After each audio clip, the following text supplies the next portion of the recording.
Hello guys, welcome to our channel. இன்றைக்கி என்ன ரெசிபினா, இட்லி மாவு வச்சு ஒரு போண்டா தான். நான் வந்து கொஞ்சமாக இட்லி மாவு எடுத்திருக்கேன், நல்லா புளிச்ச மாவை எடுத்திருக்கேன். உங்களுக்கு குவான்டிட்டிக்கு ஏற்ற மாதிரி நீங்கள் எடுத்துக்கோங்க. அதில் வந்து பொடி பொடியாக நறுக்கின இஞ்சி, கருவேப்பிலை, கொத்தமல்லி, கொஞ்சமாக சீரகம் சேர்த்துருக்கேன். அதுக்கப்புறமா 2 டேபிள் ஸ்பூன் வந்து கோதுமை மாவு சேர்த்துக்கிறேன். ஒரு பிஞ்ச் ஆப்ப சோடா, எல்லாம் நல்லா ஒரு மிக்ஸ் கொடுத்துக்கிறேன். ரொம்ப கெட்டியாக இருக்கிற மாதிரி இருந்துச்சுன்னா கொஞ்சமாக தண்ணி தெளித்து நல்லா பிசைஞ்சிக்கோங்க. இந்த மாதிரி மாவு போண்டா மாதிரி போட்டால் கீழே விழுற கன்சிஸ்டன்சிக்கு இருக்கணும். அதுக்கப்புறம் நம்ம ஆயில் நல்லா காய வச்சுருக்கேன். அதில் வந்து இதே மாதிரி குட்டி குட்டியாக கிள்ளி விட்ட மாதிரி போண்டா சைஸ்க்கு நம்ம போட்டுக்கலாம். நல்ல மீடியம் ஃப்ளேமில் வச்சு பொரிச்சு எடுத்துக்கோங்க. இதே மாதிரி நல்லா கோல்டன் ப்ரௌன் ஆனோம். இது வந்து கொஞ்சம் மீடியமாகவும் எடுக்கலாம். எனக்கு இந்த கலர் வந்தால் ரொம்ப பிடிக்குன்றதுனால நான் இப்படி எடுத்திருக்கேன்.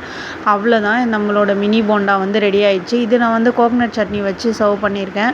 ரொம்ப கிறிஸ்பாக உள்ளே சாப்பிட்டா சூப்பராக இருக்கும். நம்ம சேனல் பிடிச்சிருந்தா லைக் பண்ணி சப்ஸ்கிரைப் பண்ணிக்கோங்க. நீங்களும் செஞ்சு என்ஜாய் பண்ணுங்கள்.